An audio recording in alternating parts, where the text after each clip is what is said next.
Isang panibagong araw, isang panibagong pagkakataon na naman para ipakita kung gaano ako kalakas sa mundo ng Mobile Legends. Sa larong ito, papakita ko sa inyo kung paano maging ganap na mid laner. Napansin kong gusto maki-epal ni S5 mag-mid kaya ginamit ko ang hero na gagamitin sana niya. Nag-iisa, walang iba. Unang minuto pa lang ng laro mapapansin nyo na ang aking kalakasan. Wow naman! Maaga tayong dadalaw sa gold lane para maka-KS.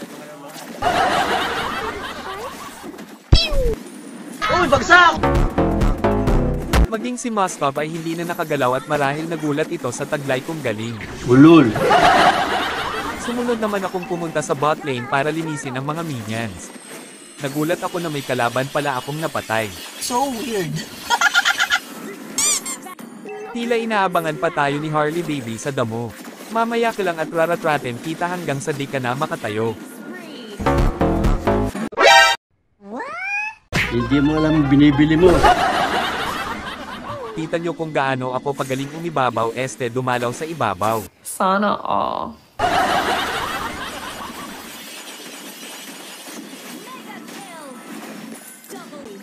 Nakita ko natatakas pa sana si Harley ngunit nagkusa na akong ihatid ito.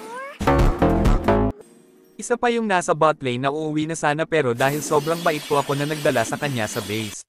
Tumigil ka. Hindi alam ni Moskov kung saan siya magtatago kaya pinitas ko na lang ito para hindi na siya mahirapan. Walang awang pinagpupukpok ni Franco ang matabang ito. Dodos por dosin kita. Kinuha ko na agad ang blue ng kalaban dahil deserve ko naman. Wapang ka rin eh. Saan ka pupunta baby, halika dito. Sapakin ko kaya ito para makatulog. Inabangan ko naman si Harley dito dahil madalas ako mag-overthink, alam ko na pupunta siya dito.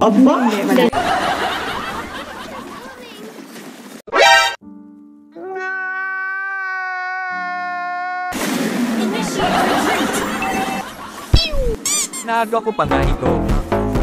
Sa sobrang kabado ng kasama ko hindi nila nagawang mag-tower lock kaya nabigo akong sirain ito. Wala kaming pakialam! Galit na nga ang kalaban, tila pinalaro na ito sa kuya niya.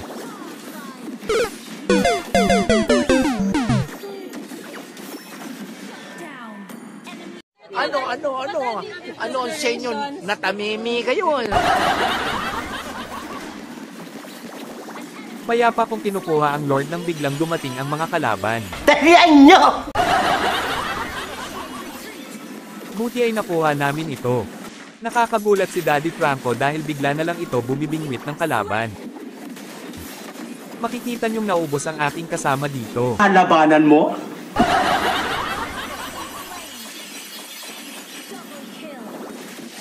Sinubukan namin mag-Lord ngunit biglang dumating na naman ang mga kalaban.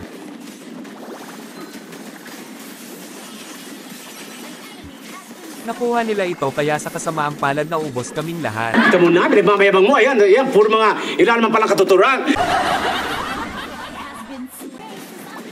Hindi na sila nagdalawang isip na mag-push at nagkaroon sila ng pagkakataon na ipanalo ang laban. Ang malas naman oh!